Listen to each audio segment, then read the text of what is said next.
Rabbi shrah li sadri wa yassir li amri wahlul 'uqdatam min lisani yafqahuni wa la hawla wa la quwwata illa billahil 'aliyyil 'azim. Amma ba'd. Qala Allah Ta'ala a'udzu billahi minasyaitonir rajim. Wa man ahsanu qawlan mimman da'a ila Allah wa 'amila shalihan wa qala innani minal muslimin. Shadaqallahul 'azim. Yang berusaha Tuan Alias bin Abdul, pengurusi surah An-Nasriyah, Tuan Haji Nur Ahmad, serta seluruh barisan AJK surah An-Nasriyah, sebenarnya tuan-tuan, puan-puan, ibu-ibu, ayah-ayah, sahabat dan seluruh yang hadir pada malam ini, mudah-mudahan kita diberi rahmat dan dipermudahkan segala urusan kita oleh Allah Subhanahu Wa Taala dalam kehidupan kita sehari-hari. Mudah-mudahan dengan kebaikan yang kita buat, mudah-mudahan Allah Taala menerima sebagai amal soleh, amal yang akan memberatkan timbangan kita di akhirat nanti, insya-Allah.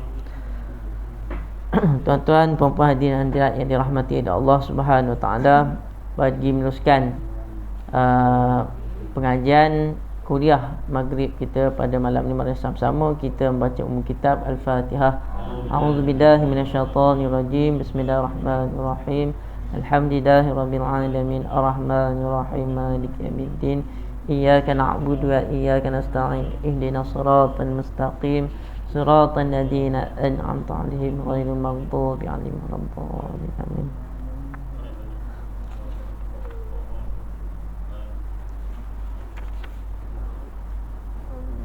Minta maaf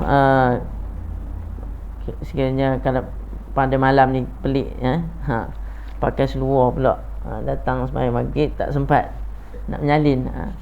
Tadi ada pula jemputan apa, rumah terbuka pula, last ni lah, hari last, jadi habislah Syawal.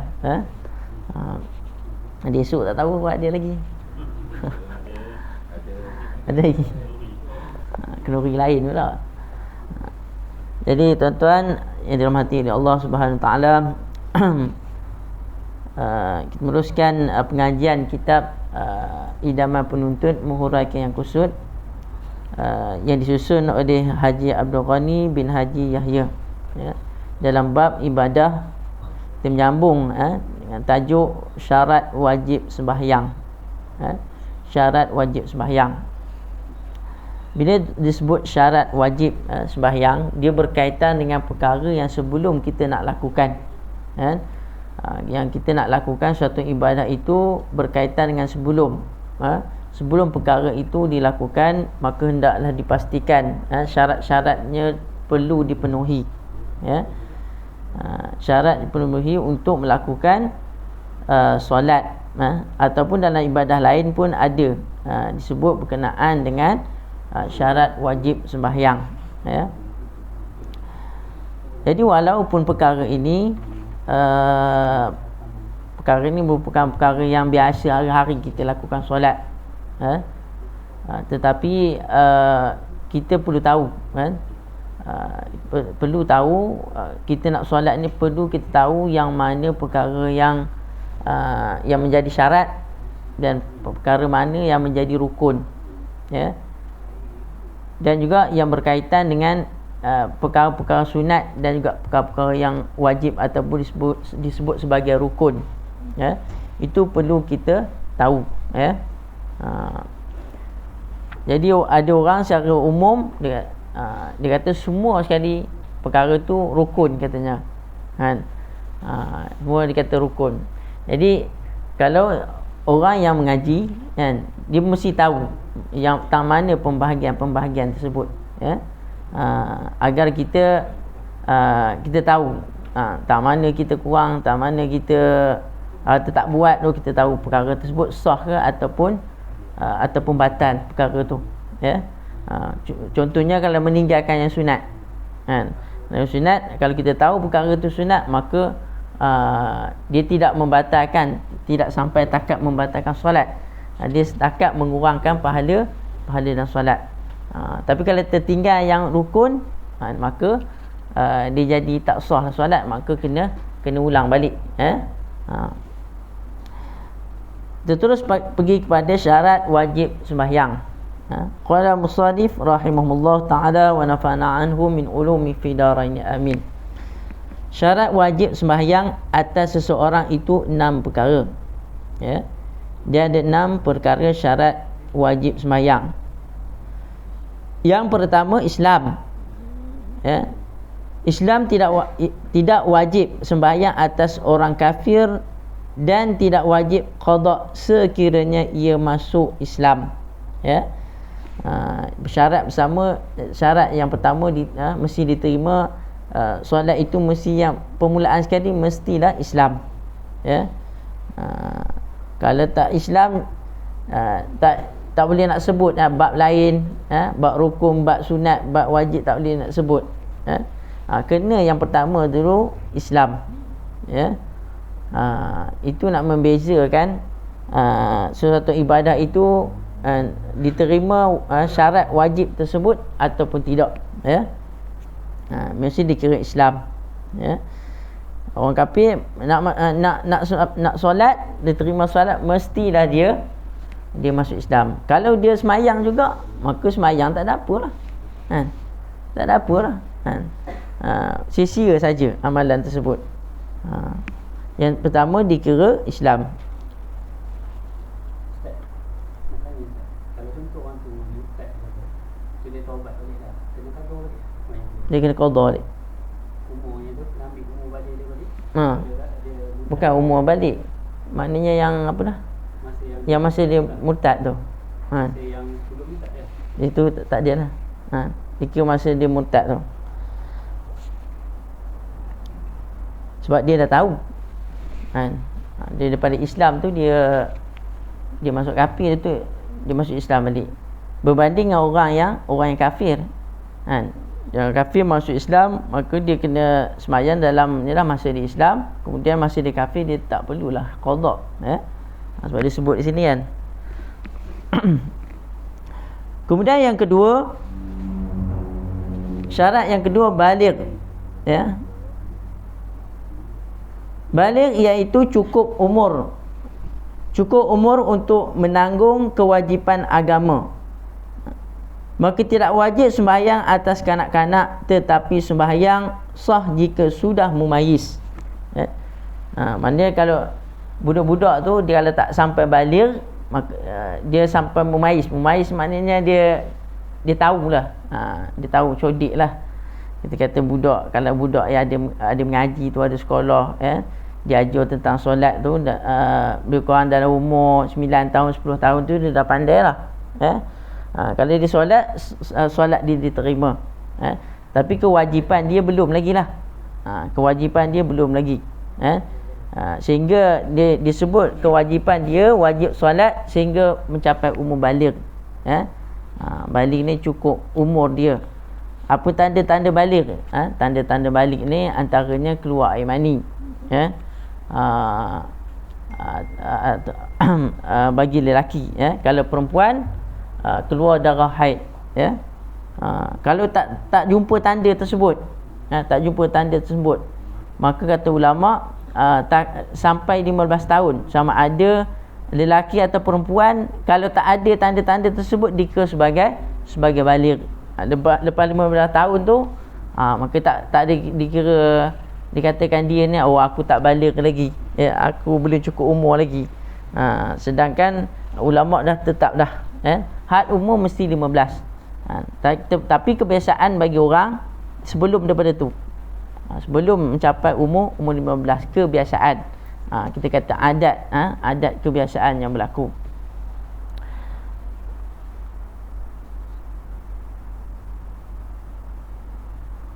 Dalam hadis Nabi SAW, Nabi bersabda, muru auladakum bis-salah, suruhlah anak kamu mendirikan solat. Bermula daripada 7 tahun. Bermula daripada 7 tahun, suruhlah anak kamu solat.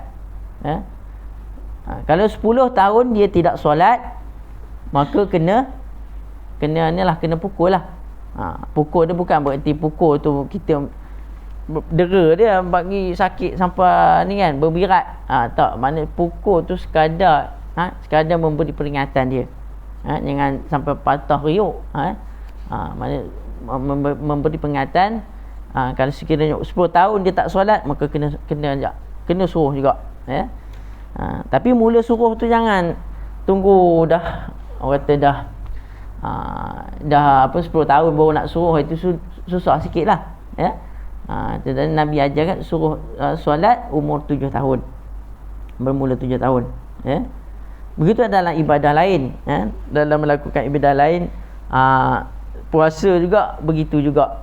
Ajar pada anak-anak ni puasa daripada kecil. Kadang-kadang ajar anak puasa tapi tak ajar solat, kan? Tak ajar bab solat tu, dia sama juga. Perintah tu sama juga. Dia kena asuh, dia kena didik daripada awal kecil lagi.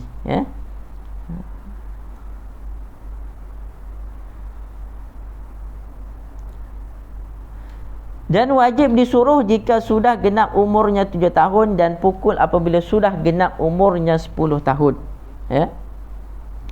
Itu syarat yang kedua, iaitu baligh, cukup umur untuk menanggung kewajipan agama. Yang ketiga, syarat yang ketiga, berakal. Tidak wajib sembahyang atas orang gila. Orang gila tak wajib atasnya solat. Ataupun seumpama seumpama gila lah, macam hilang akal.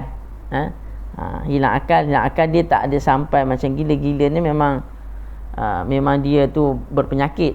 Macam hilang akal mungkin disebabkan ada perkara menjadikan dia dia tak boleh nak fikir dengan waras.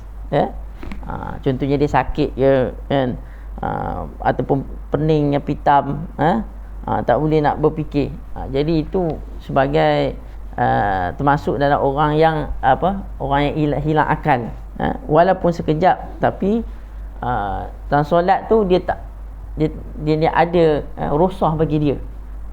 Ada rusah bagi dia tak boleh nak melaksanakan solat ketika tu. Tapi kalau dia dah udah pulih balik, maka dia wajib untuk tunaikan solat. Kalau dia tinggal solat, maknanya dia kena qada lah balik. Tapi kalau orang yang gila yang berpanjangan, itu tak wajib bagi dia. Contohnya kita nampak orang tepi-tepi jalan tak berbaju lah, tak berkasut, maknanya cara dia tu orang tak sioman. Itu memang tak ada taklif bagi dia. Tak ada taklif, iaitu dia tu memang tidak berakal, termasuk orang tidak berakal. Kadang-kadang orang mengata orang tak berakal ni orang gila, kan? Seronok tengok orang gila. Telatah orang gila. Padahal kalau ikutkan, dia tu tak ada taklif dengan Allah Ta'ala. Dia tu tak ada kira kalau itu urusan dengan Allah Ta'ala, dia tak ada dosa bagi dia. Tak ada dosa, bukan sakat bab semayang, dalam bab perintah yang lain. Maknanya dia tak wajib untuk dia laksanakan. Yang kesiannya kita lah. Kita nak menanggung dengan Allah Ta'ala, nak berjawab. Orang dekat dunia seronok tengok orang gila.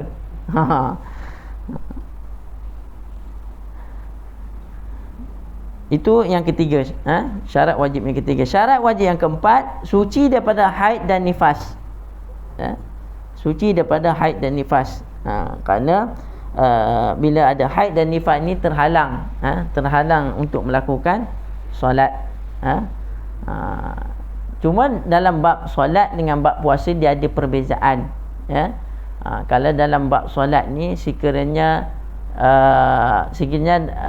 haid itu keluar sebelum daripada masuknya waktu solat, kan, sehinggalah berapa waktu berlalu, kan, maka perempuan tersebut maknanya tidak diwajibkan untuk dia qada balik solat. Itu dalam bab solat. Tapi kalau dalam bab puasa, kan, dia tak boleh puasa, tetapi dia kena qada. Sebab puasa ni dia waktunya panjang. Waktu panjang. Maknanya kalau bulan Ramadan dia tak boleh puasa, maka dia boleh gantikan dalam bulan-bulan lain. Tapi solat ni dia waktu dia sentiasa ada, hari-hari ada 5 waktu. Solat 5 waktu. Jadi itu rukhsah lah bagi orang perempuan. Dia tak apa maknanya dia tak perlu untuk mengqadakkan solatnya. Tapi kalau haid dia keluar selepas daripada masuk waktu solat, maka solat itu dikira dia kena qadak solat tersebut. Kemudian yang kelima, perkara yang kelima, syarat wajib sejahtera mata dan telinga. Sejahtera mata dan telinga. Maka orang yang boleh melihat, boleh melihat dan telinga dia dengar. Itu disebut sebagai sejahtera mata dan telinga. Mata boleh melihat dan telinga boleh mendengar. Tidak wajib sembahyang atas orang yang buta dan pekak. Buta dan pekak yang berlalu sejak dari lahir ke dunia. Kalau orang yang ada masalah buta dan pekak, buta ni mana tak boleh melihat dan dia pekak, maka dua masalah ni. Jadi orang ni tak wajib bagi dia untuk solat. Tak wajib bagi dia solat. Adapun kalau salah satu, contohnya mata dia tak boleh melihat tetapi telinga dia boleh mendengar, maka wajib bagi dia untuk solat. Dikira tak ada solat, maknanya dua, buta dan juga pekak. Bila pekak ni dia bisu lah, biasa orang pekak dia bisu kan. Pekak yang berlaku sejak dari lahir ke dunia atau sebelum mumayyiz, sekalipun ia boleh bercakap, sekalipun dia boleh bercakap, tapi dua-dua tu tak boleh, tak berfungsi selepas pada tu. Dan jika berlakunya selepas mumayyiz, maka wajib dah ia sembahyang. Tapi kalau pekak itu pekak ataupun buta itu berlaku selepas pada mumayyiz, maknanya dia pernah dia pernah melihat, dia tahu, pernah tengok orang semayang lah apa, maka wajib baginya untuk menunaikan solat. Dikira tadi dua-dua sekali. Maka Allah tarik, maknanya nikmat mata dia, nikmat telinga dia, pekak. Yang keenam, syarat yang keenam, sampai seruan Islam kepadanya. Sampai seruan Islam kepadanya, maknanya sampai dakwah. Ada orang bagi tahu tentang kewajipan solat. Ada orang bagi tahu tentang kewajipan solat. Contohnya ada kuliah di masjid, kalau dia datang kuliah lah, ataupun kalau dia duduk di rumah saja, ada tengok TV, ada ceramah, dengar radio, ada ustaz yang ceramah, yang menyebut tentang kewajipan solat ni, yang maksud yang tak wajib bagi seseorang itu untuk melakukan solat. Contohnya dia duduk di hutan lah, duduk di hutan pedalaman, duduk di pedalaman, maka tak ada siapa-siapa pun yang bagi tahu dia tentang solat ni. Dia tak tahu pun pasal solat ni wajib ke apa.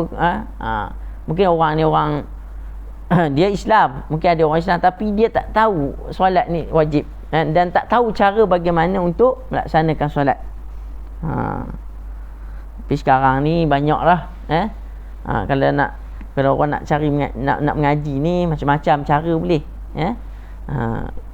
cari YouTube pun boleh, dengan ceramah, ataupun ialah datang ke masjid, bersurau, ada kuliah. Maka disebut sini sampai seruan Islam kepadanya, sampai dakwah Islam kepadanya. Orang yang tidak sampai seruan Islam kepadanya, umpama ia tinggal di kemuncak gunung, gunung yang tinggi,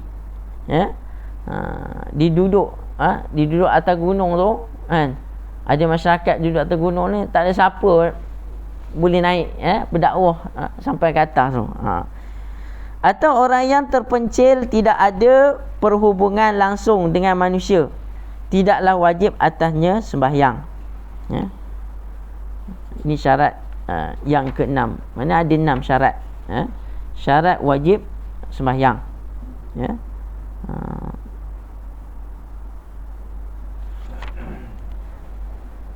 Ada soalan tak berkenaan dengan syarat wajib? Qada. Macam Ustaz, macam seseorang tu sakit.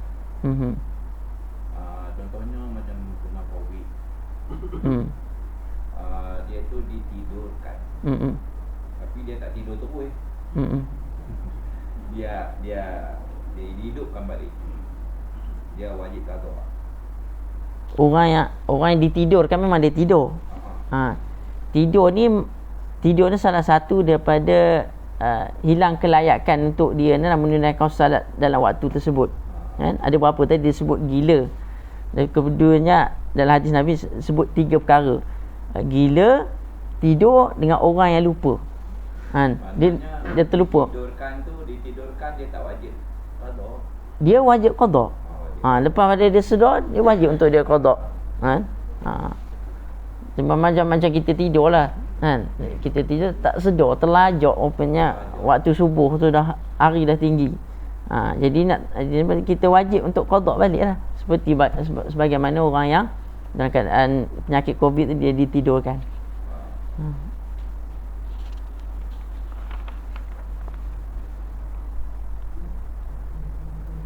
Ada tu ya. Syarat-syarat sah sembahyang. Maksud syarat-syarat sah sembahyang. Untuk mensahkan sembahyang selain daripada Islam dan yang berakal sebelum masuk mengerjakan sembahyang, disyaratkan lebih dahulu ada 6 perkara. Ini pun perkara yang berkaitan dengan sebelum daripada sembahyang. Sebelum daripada sembahyang, dikaitkan dengan syarat sah sembahyang. Jadi tadi itu syarat yang wajib tu syarat bagi individu. Individu tu melihat daripada diri seorang tu, adakah dia dipenuhi, adakah dia memenuhi syarat yang tadi, syarat sah dia tadi, syarat wajib, syarat wajib sembahyang. Jadi ni masuk pada, dan lepas pada syarat wajib sembahyang, masuklah syarat sah sembahyang. Mana nak memastikan diri dia tu apa yang perlu, persediaan yang perlu ada bagi dia untuk melaksanakan solat tersebut.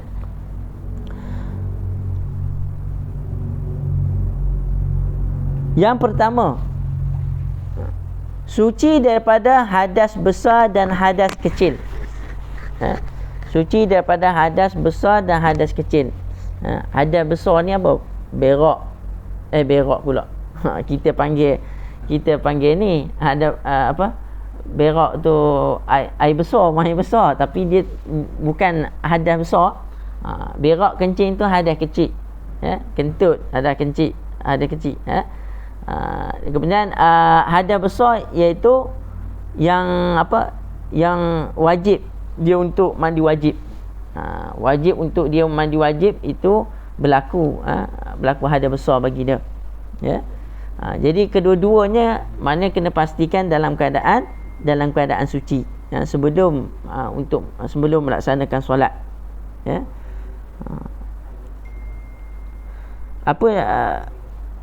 Yang kita sebut hadas besar ni berlaku disebabkan apa? Disebabkan yang pertama keluar mani, haid, nifas tu bagi perempuan, kemudian bersetubuh,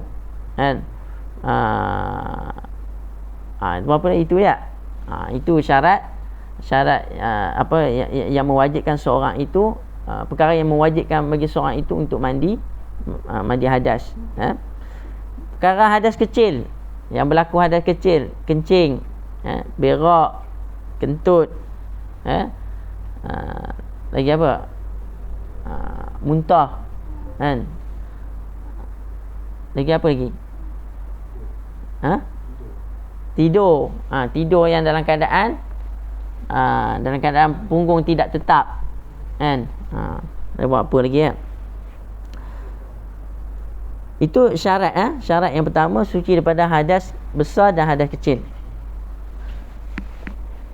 Kemudian yang kedua, suci daripada najis yang tiada dimaafkan pada badan.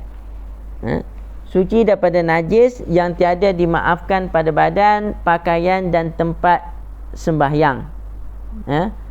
Mana kena pastikan di badan tu ada tak najis kan. Najis yang ada pada badan dia kan. Pada badan, contohnya apa? Contohnya kalau dia tidur ada air basi ke kan, air basi dekat muka dia ke, meleleh sini ada lagi kesan air basi. Air basi tu termasuk najis termasuk najis. Maknanya apa perbezaan air liur biasa dengan air basi? Air basi ni kata ulama, dia keluar ketika dia ada, nak kenal dia ada perbezaan color, warna dia. Perbezaan warna dia. Kalau yang biasa keluar tu dia putih kan. Air liur kita kalau meleleh putih. Tapi air liur basi ni dia warna-warna kekuningan sikit. Bila masa air liur basi tu keluar, ketika mana kita tidur dalam keadaan kita baring. Kita baring kan? Mana keluar daripada mulut kita itu air liur basi. Sebab apa? Dia keluar daripada perut. Perut naik ke atas, dia keluar. Itu air liur basi. Tapi kalau air liur biasa ni, dia keluar kalau macam kita tidur duduk ke kan? Kita tidur duduk ke, meleleh air liur kita. Itu tak apa. Itu tidak dinamakan sebagai air liur basi.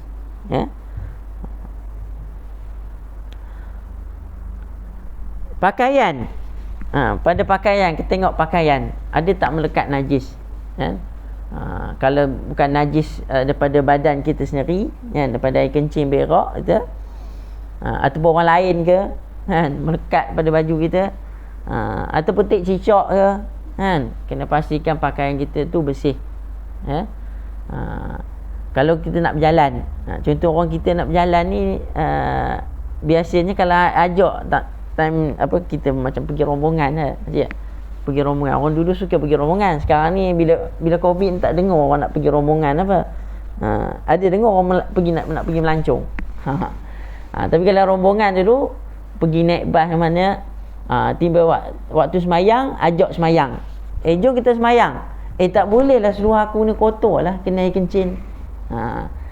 Tapi kena pastikan kita nak berjalan tu, pertama kita mindset kepala kita, aku nak berjalan ni mesti aku nak singgah masjid, mesti aku nak semayang. Berjalan ni jauh, confirm dah kita, maknanya berjalan tu kena waktu semayang kita nak berhenti kan. Jadi kena pastikan pakaian yang kita pakai tu bersih. Itu yang pertama. Kalau kita rasa pakaian kita tu kita tak berapa nak yakin, maka kita sedialah pakaian salin. Pakaian salin kita untuk solat kita. Itu persediaan kita perlu ada. Ketika mana kita nak berjalan ke musafir. Kalau kita malas nak bawa pakaian salin tu, pakai baju bersih siap-siap. Pakai baju yang baru basuh. Jangan pakai baju yang dah kotor. Tak timbul lah, tak boleh lah semayang, suruh aku ni dah kena kencing. Jadi kita kena nak tak nak kita kena ubah mindset. Zaman dululah, biarlah zaman kita ni kita buat perubahan sikit pada diri kita untuk kebaikan kita juga. Ada orang kata tak apa, nanti aku qada nanti aku qada solat. Tak boleh. Solat ni bukan boleh kita qada begitu, kita tinggalkan begitu. Qada ni ada beberapa perkara yang boleh kita qada kan. Pertama tadi contohnya dalam keadaan dia tertidur tadi kan, dia terlajak, itu boleh dia qada, dimaafkan baginya kan, dengan cara dia qada. Orang gila, dia gila kemudian dia elok balik, maka dia kena qada. Orang yang dalam keadaan dia terlupa, memang terlupa sungguh nak semayang, contoh balik tengah malam berjalan, jalan tengah malam balik rumah, letih sangat terus tidur, rupanya dia tak semayang syak lagi. Sampai esok dah pagi esok orang tu fikir semalam masa tak semayang lagi Isyak. Maka dia kena qada. Itu bagi orang yang lupa, ya. Dia bukan boleh, dia tahu waktu solat tapi dia tak apalah nanti aku qada di rumah pun boleh. Tak boleh cakap dosa, dosa. Jadi itu okey, yang dimaafkan pada badan, najis yang tidak dimaafkan pada badan, pakaian dan tempat sembahyang. Tempat sembahyang kena pastikan dalam keadaan suci bersih, ya.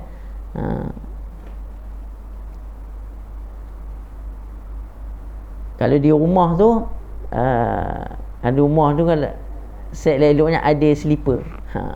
Slipper dalam rumah. Kalau orang yang ada slipper dalam rumah tu dia berhati-hati, jaga-jaga, kan. Bukan kita kata ni bukan kita kata tak bersih, rumah tak bersih, kan. Kadang-kadang faham-faham lah, cicak banyak, kan. Kadang ada orang anak kecil, anak kecil, kadang kencing tu budak tu kadang bocor kencing, kita tak tahu, kan. Tapi lebih ikhtiat, berhati-hati benda tu, Tapi kalau dia yakin tak ada najis tu tak ada masalah, Kemudian yang ketiga, syarat sah yang ketiga, masuk waktu. Masuk waktu, waktu ni penting, kita tengok waktu, kan. Waktu solat.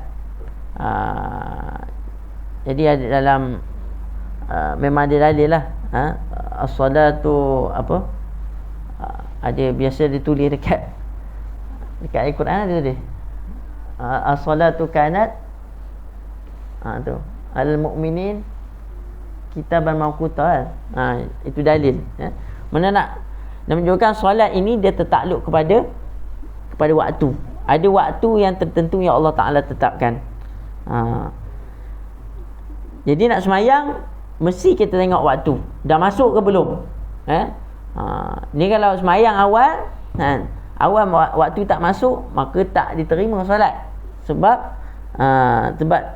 dia tak memenuhi syarat, tak memenuhi syarat sah tu, Syarat sah mesti masuk waktu solat. Kecuali yang kita ada sebut sebelum ni, waktu uzur. Waktu uzur tu bagi siapa? Waktu uzur tu bagi orang yang dalam keadaan musafir. Orang yang dalam keadaan musafir, dia ada satu waktu yang dia boleh tunaikan walaupun waktu tak masuk lagi.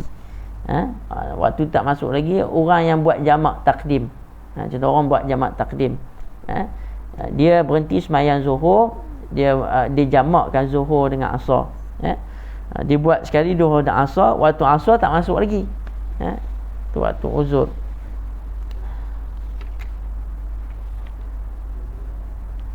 Ataupun waktu zuhur dan asar dibuat jamak takhir, jamak takhir, jadi itu takhir maknanya waktu uzur bagi orang yang buat jamak, orang musafir. Kemudian yang keempat menghadap kiblat, iaitu Kaabah atau Baitullah di Mekah. Ini syarat untuk menghadap ke arah kiblat, ke arah kiblat. Maknanya cari arah kiblat di mana, ataupun arah kiblat ni kalau kita zon, mana kita sangka arah ini, mana kita kena ikutlah arah ini, arah ini. Mana carilah cara bagaimana kita nak melihat arah kiblat dengan gunakan kompas ke. Sekarang ada kompas dalam handphone tu boleh download arah kiblat pun boleh, pada masa kini lah. Pada cara orang dulu dia melihat matahari, adalah teknik, melihat. Sebab apa? Sebab nak memenuhi syarat sah solat tu, maka kena menghadap ke arah kiblat. Fawalli wajhaka syatral masjidil haram, maka hadapkanlah muka kamu ke arah Masjidil Haram. Ini ketika mana Nabi di Madinah, arah pertukaran kiblat.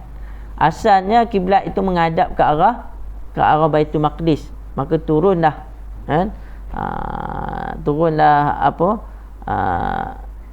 perintah daripada Allah Subhanahu Taala yang menyuruh untuk berpaling menghadap ke arah Baitullah, Masjidil Haram. Ya. Kiblat bagi kita ni, kalau kita di luar daripada Mekah, kita menghadap ke arah Arab Saudi lah. Kita menghadap ke arah Arab Saudi, ya, arah kiblat kita. Kalau betul-betul kita nak tepat ke Masjidil Haram tu, susahlah kita nak dapat tepat betul-betul kan. Kita ke arah ni, ke arah Arab Saudi. Kalau orang yang berada di Arab Saudi, dia menghadap ke Mekah, ke Mekah, negeri Mekah. Kalau orang yang berada di dalam Mekah, dia akan menghadap mana? Dia akan menghadap ke Masjidil Haram. Orang yang berada di Masjidil Haram, dia menghadap ke arah Kaabah. Itu yang betul, tepat, menghadap ke arah Kaabah. Ya.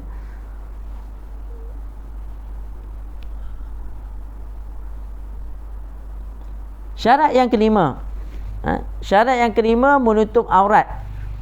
Menutup aurat, yakni menutup warna kulit. Bukan tutup aurat. Tutup aurat. Tutup aurat tu banyak orang salah faham. Dia tutup apa? Tutup aurat. Jarang tutup aurat.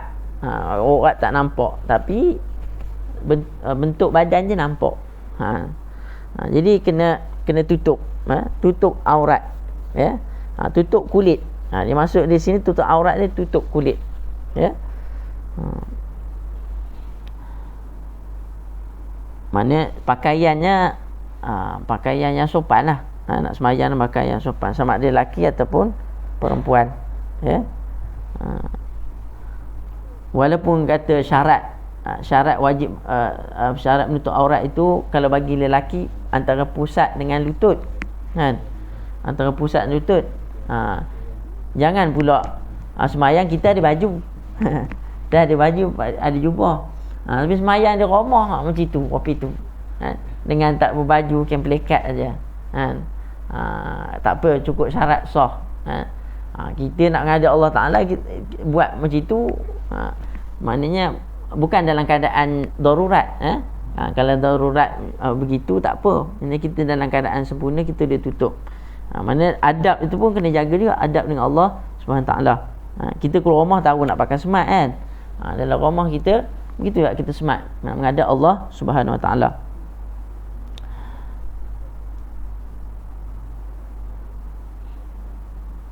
Yang kelima, syarat yang kelima, mengetahui rukun-rukun sembahyang dan cara-caranya. Maknanya dia kena ada ilmu lah. Ilmu berkenaan dengan solat. Dia tahu rukun, rukun sembahyang, dan cara mengerjakan rukun tersebut. Ini sebelum nak sembahyang, ini ilmu kita kena ada lah. Sama-sama diri saya dan juga diri kita semualah. Dalam perkara menghadap kiblat, hendaklah seluruh badannya, terutama dadanya, bertentang dengan Kaabah, dan yakin jika sembahyang berdekatan dengannya. Kalau dekat dengan Kaabah, maka yakinlah dada itu menghadap ke arah Kaabah, ya. Atau zon jika sembahyang jauh daripadanya. Macam kita ni duduk jauh ni, kita gunakan zon lah. Sangkaan kita, zon ni sangkaan. Mana arah kiblat memang arah sana lah, kan? Memang arah sana. Kita tengok mana? Kita tengok kompas, kan? Arah matahari, arah sana. Kita zon arah sana. Sebab kita tempat yang jauh daripada Mekah. Cara mengetahuinya yang lebih senang ialah ambil sebuah kompas. Ambil sebuah kompas yang elok. Betulkan jarumnya tepat ke utara. Kemudian halakan badan ke darjah 293. Kalau ada kompas lah, ada kompas, talakan arah jarum itu ke arah 293. Itulah kiblat bagi mereka yang ada di bumi Malaysia ini. Maknanya yang jarum, maknanya dia adalah tunjuk. Kalau kompas ni dia ditunjuk macam mana? Dia tunjuk gambar Kaabah kan. Kalau yang ada dah cara bacanya, ya.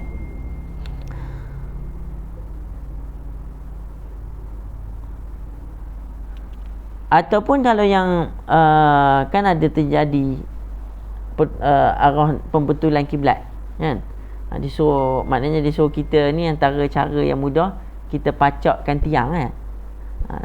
Tiang tu di tengah padang yang lapang kan, dalam tak silap pukul 5 kan, 5 petang maka kalau bayang itu menghadap ke arah inilah, dikata ke arah kiblat ke lawan lah, lawan tu, maka kita tengok arah tu, daripada hujung kayu tu bayang tu, itulah kita ambil arah kiblat ya.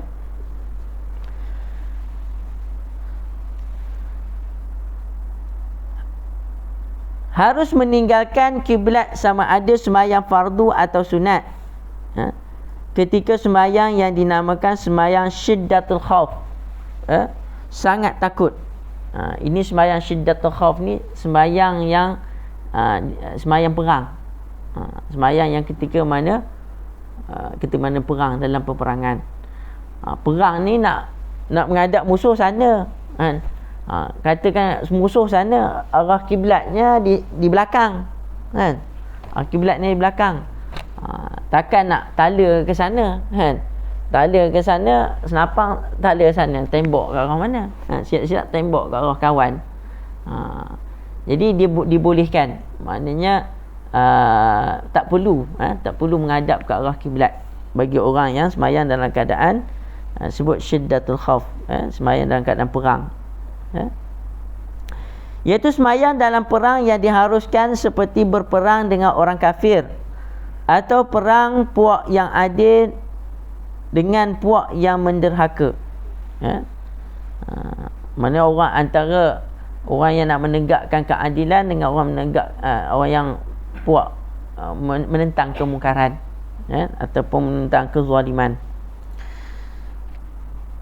Orang ini diharuskan menghadap ke mana-mana sahaja dengan tiada wajib qada baginya. Maka tak perlu qada. Maka sembahyang je begitu. Sembahyang pun lain. Kaedahnya lain. Lain dengan kita sembahyang. Dia ada cara dia. Dia ada pertukaran. Kalau dia dua saf tu kan, ada imam, maka orang yang di depan dulu kan, ikut imam kan. Kemudian bila orang depan dengan imam ni bangun, maka orang di barisan belakang tu baru rukuk. Rukuk dia lambat sedikit sebab orang yang dalam keadaan berdiri, dia kena pegang senapang. Dia kena pegang senapang bukan dia kena letak sini, dia kena pegang senapang dalam keadaan semayang lah, dalam keadaan semayang. Siap sedia itu syiddatul khauf.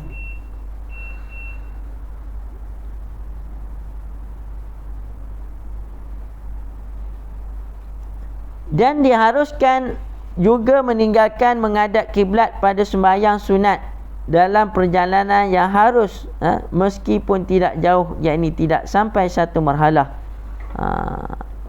Itu sembahyang sunat.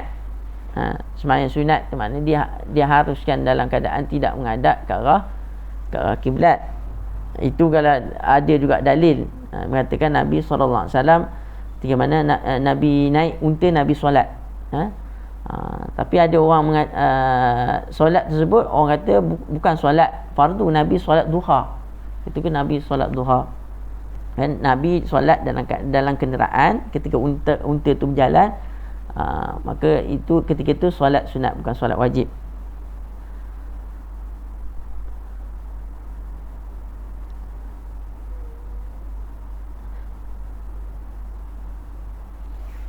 Dalam perkara menutup aurat pula ada beberapa masalah. Ada beberapa masalah dalam perkara menutup aurat. Tadi kita belajar syarat tu tadi, kena menutup aurat, syarat sah, kena tutup aurat. Tapi ada dalam keadaan tertentu, kes ataupun masalah tertentu. Yang pertamanya, sekiranya seseorang itu tidak mempunyai kain langsung, kain langsung atau sebagainya untuk menutup aurat. Contohnya tak ada kain, tak ada kain, ini mungkin orang ni kot kena apa, tak tahu kendera ke, tak ada kain, tak ada langsung pakaian, maka dia boleh sembahyang dalam keadaan bertelanjang, tak ada kain untuk menutup, tapi kalau ada daun-daun kayu lah apa, dia kena tutup lah, ada tutup. Ada juga kaum mengatakan sekiranya kalau ada lumpur-lumpur tu, dia tutup sapu dengan lumpur. Ada pandangan mengatakan tu. Ni tak ada apa nama untuk ditutup langsung, tak ada. Dia dibolehkan, diharuskan dalam keadaan dia sembahyang dalam keadaan tidak menutup aurat. Kemudian yang kedua, ada kain untuk itu tetapi kain itu kena najis. Hendaklah dicuci, hendak dicuci, tidak ada air. Nak dibasuh kain tersebut tak ada air. Kain tak boleh, bukan boleh tayamum kan. Dia kena, kalau najis ni dia kena cuci dengan air juga. Kena cuci dengan air. Jadi tak boleh nak menggunakan kain. Kalau diguna, maka dia menggunakan kain yang ada najis. Yang ketiga, keadaan seseorang itu di dalam jail atau di merata-rata lantai ada najis sedang ia ada mempunyai sehelai kain sahaja untuk dijadikan sebagai sejadah. Jadi dia ada kain, tapi kain tersebut untuk melapik apa, najis yang ada di lantai, di tempat solat tu ada najis. Jadi kain tu ada tapi untuk tutup najis. Jadi apa kesimpulan ulama ni sebut, dalam ketiga-tiga masalah ini hendaklah ia sembahyang bertelanjang dengan tak payah qada lagi pada masa yang akan datang. Maknanya dia tak perlu qada. Dikira syarat, walaupun dia tidak mencukupi syarat, tetapi dia dimaafkan dalam keadaan begini, situasi begini. Sekiranya ada orang hendak memberi kain, ada orang hendak memberi kain sebagai hadiah, percuma, tidak mesti ia menerimanya kerana mengelakkan dari kena bangkit.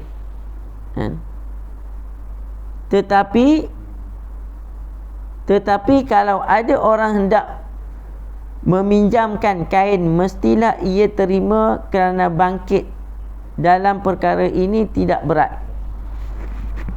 Jika tidak diterima, nescaya tak sah sembahyangnya.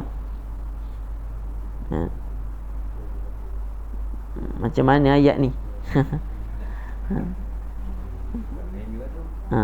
Sekiranya ada orang hendak memberi kain, ada orang nak bagi kain, sebagai hadiah, percuma, tidak mesti ia menerimanya. Maknanya tidak mesti ia menerimanya kerana mengelakkan daripada kena bangkit. Kena bangkit macam mana ni? Tetapi kalau ada orang hendak meminjamkan kain, mestilah ia terima. Orang nak bagi pinjam, tapi kalau orang tu bagi, maka tak mesti dia menerima, nak mengelakkan daripada bangkit, mengungkit lah kot.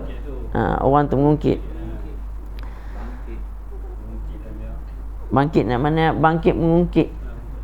Tapi ada catatan ungkit. Betul dia ungkit.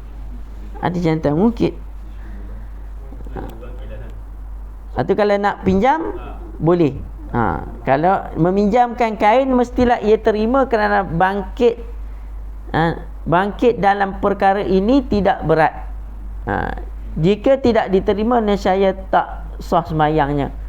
Kalau ada orang nak bagi pinjam, maka wajib dia untuk diterima kain tersebut. Untuk apa? Untuk buat pakaian, untuk dia sembahyang. Tapi kalau orang bagi, ini mungkin dalam masalah lain, orang bagi ni mungkin dia kena dia takut mengungkit pula, itu ada kes, mungkin ada syarah daripada masalah ni lah.